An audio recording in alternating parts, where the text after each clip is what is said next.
I have made it to Sovetsky Soyuz. I didn't really play a lot. I think I just wanted to get it when at the time of the snowflakes to get I think the steel for it. So I may have played in co-op a battle or two. So I have, what is that? Just under 1500 XP on it.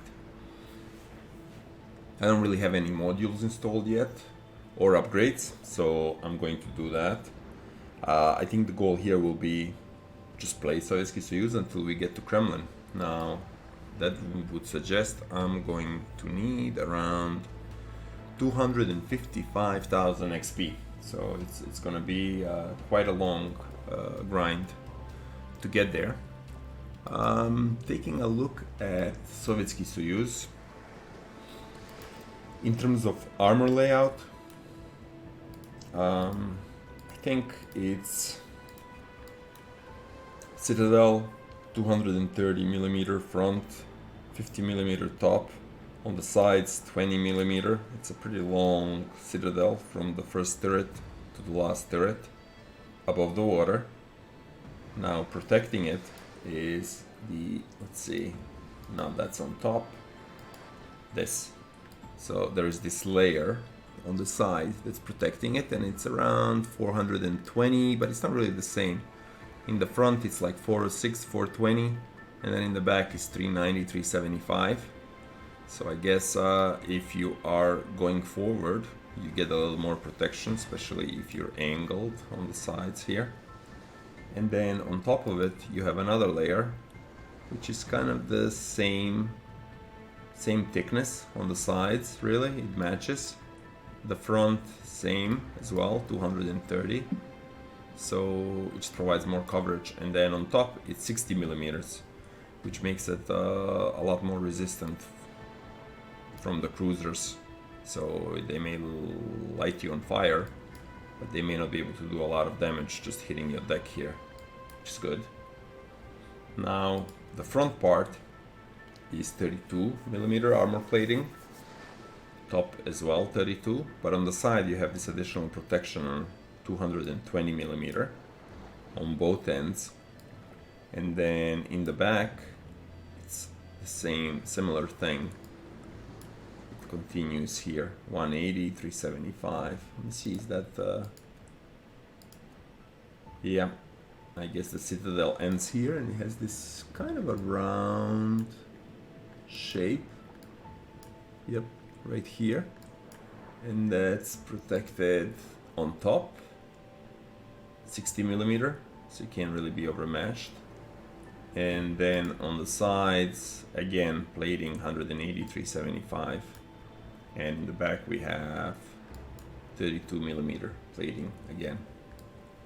So in terms of armor protection, it appears to be pretty good. In terms of survivability, it's 80,900, but that's before I add the modules, and I think that's what I'm going to do right now. So I will add the hull B, which is 64,000 XP. Just gonna free XP it. So I will add that now, and I will buy it. And then I think I will get the gunfire control system. I think the range out of the box on these guns is, what is that? Where is that? That is 17.6 kilometers, which is not that far at all. So this is really kind of a must. Otherwise, you're not going to be hitting too many targets. So I'm going to get that as well. And here's my target, Kremlin, 255,000. So we have 3 turrets, 3 guns, 406 millimeters. We have 19.4 kilometer range.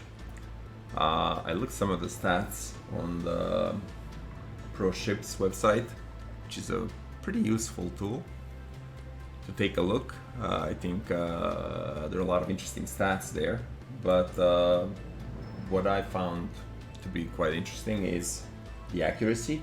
And I know I've heard about the Russian battleship accuracy in shorter ranges, and it's really pronounced. I think at 10 kilometers, Sovetsky Soyuz has the most accurate guns, and that really gets better and better as you get shorter and shorter. I think the second one is kind of close, is Georgia, and then way down is Iowa and Missouri, and then FDG, Jean Bart, all the way down to Musashi, which is like, according to these stats, 1/3 almost less accurate. And I'm not sure what exactly that means, but that's what the numbers are spitting out. As you go further out, 11 kilometers, I think at 12 kilometers, Georgia just slightly nudges over Sovetsky Soyuz in terms of accuracy, but there's a still pretty big gap to Iowa and all the other ships below. And that gap really lasts all the way down to like 14 kilometers. At 15 kilometers, Georgia starts to gain. And I think as you go down all the way down to 19 kilometers, Sovetsky Soyuz accuracy is in line with the Iowa accuracy, which is again the best of the rest. So other than Georgia, who stays on top. So in terms of accuracy, very, very interesting profile, which means you should be able to hit your targets. Now, in terms of looking at how the turrets are positioned, I think going forward, you can get all 9 guns at 30 degrees angle, which means really you're forcing everyone to try to overmatch you. And obviously, given the armor you have, that's not going to be easy. I think when you're kiting, I think it's 31 degrees, but even then, that seems to be like really good. So I wouldn't really worry about that either. So far so good. I think in terms of speed, it's on the slower side. I think the speed is around, what is that? 28 knots, so not the best. Now, turning circle radius, I think it's one of the largest. And I don't really like the ships that are hard to turn. That's why I don't really like Iowas. And I enjoy a lot more Alabama and Massachusetts. I know it's a different tier, but just a smaller turning circle and more responsive. But I guess in this case, perhaps given the armor, given the good angles, it's, try not to turn too often. Just get the right position and go forward or back. We'll see how that goes. So I think with that, here's my captain also. So as I said, I just took it from Moscow. It's the same build, 19-point captain, and it's all standard. Priority target, adrenaline rush, superintendent, concealment, then fire reduction modules, and just expert marksman for slightly faster turret traverse. Alright, so let's put some modules on the ship so that we can start. So here I'm gonna go with main armaments, which I think is standard really. Here damage control, I guess all about fire. Here aiming, just add a little more precision, you can always use it. Here and then damage.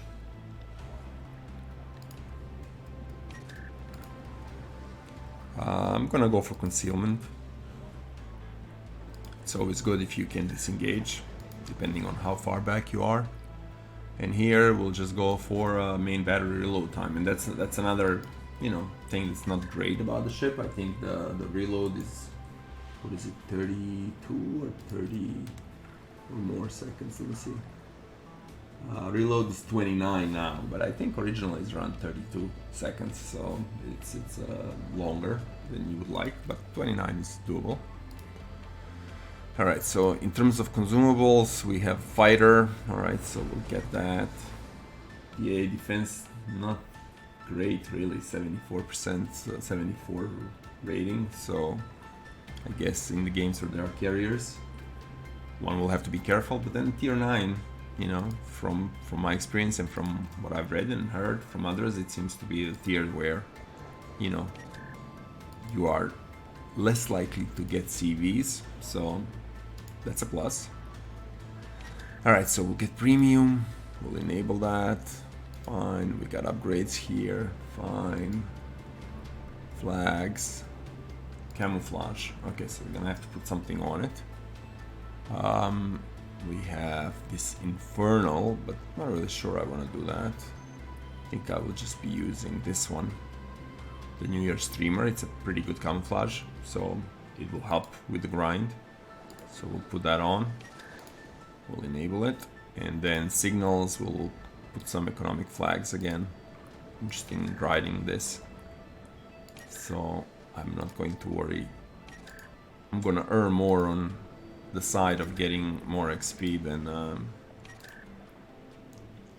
than making sure I get everything out of it, the ship.